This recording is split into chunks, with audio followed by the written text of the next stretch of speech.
представляет собой электрокар. Это электрокар, а это заправочный сервис. Допустим, есть электрокар, двигается из города Казань, город Бугульма.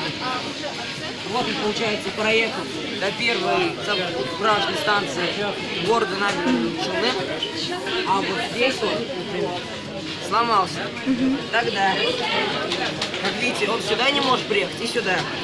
Тогда он вызывает робот-сервис, который заряжается с помощью источных батарей, приезжает в него и заряжает его, после чего возвращается обратно, а электрокар продолжает движение.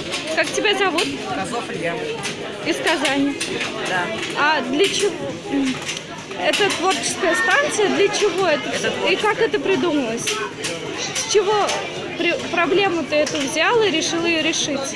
Так как есть обычные машины на бензине, которые очень много выхлопов делают, всякие вредные вещества попадают в атмосферу. А электротранспорт более экологичен, но в России он не очень сильно развит. И вот поэтому мы решили, и электростанция очень важна, и поэтому мы решили сделать более популярным данную вещь. Спасибо.